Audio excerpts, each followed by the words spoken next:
Hi, it's Counselor Colliver. I wanted to read you a story today that's fabulous.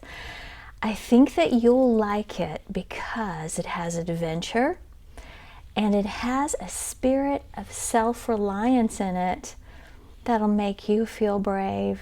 I know it makes me feel brave when I read it. And this is a story for boys and for girls. The story is called The Paper Bag Princess.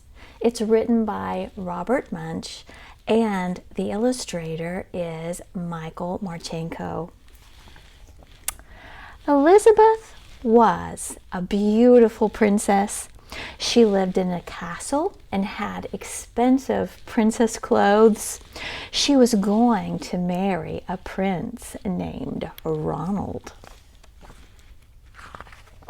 Unfortunately, a dragon smashed her castle, burned her clothes with his fiery breath, and carried off Prince Ronald.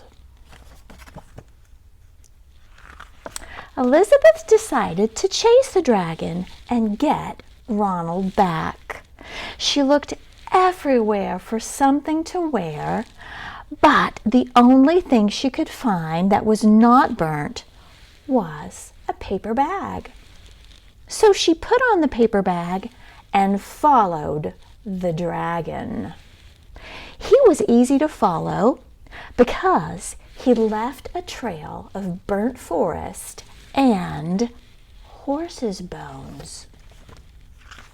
Finally, Elizabeth came to a cave with a large door that had a huge knocker on it. She took hold of the knocker and she banged on the door. The dragon stuck his nose out of the door and said, "Well, a princess. I love to eat princesses, but I have already eaten a whole castle today. I am a very busy dragon. Come back tomorrow."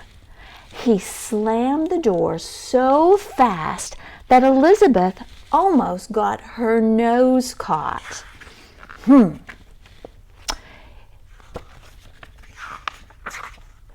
Elizabeth grabbed the knocker and banged on the door again. The dragon stuck his nose out of the door and said, "Go away. I love to eat princesses, but I've already eaten a whole castle today. I am a very busy dragon. Come back tomorrow." "Wait!" shouted Elizabeth. "Is it true that you are the smartest and fiercest dragon in the whole world?" "Yes," said the dragon. "Is it true," said Elizabeth, "that you can burn up 10 forests with your fiery breath?" "Oh, yes," said the dragon, and he took a huge, deep breath, and he breathed out so much fire that he burned up 50 forests. Elizabeth said, "Dragon, is it true that you can fly around the world in just 10 seconds?" "Why, yes," said the dragon, and he jumped up and he flew all the way around the world in just 10 seconds. He was very tired, and when he got back, he was tired. But Elizabeth shouted, "Fantastic! Oh, do it again."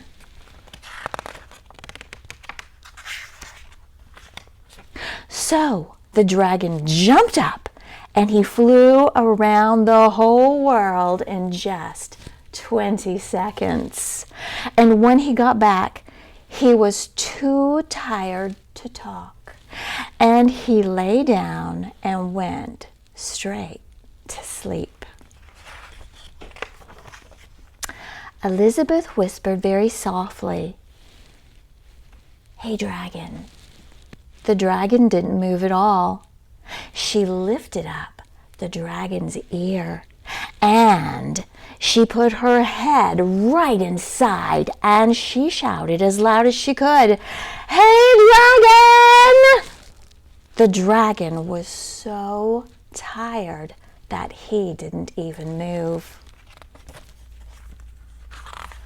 Elizabeth walked right over to the dragon, and she stepped over the dragon and she opened the door to the cave. There was Prince Ronald. He looked at her and said, "Elizabeth, you are a mess. You smell like ashes. Your hair is all tangly, and you are wearing a dirty old paper bag. Come back when you are dressed like a real princess."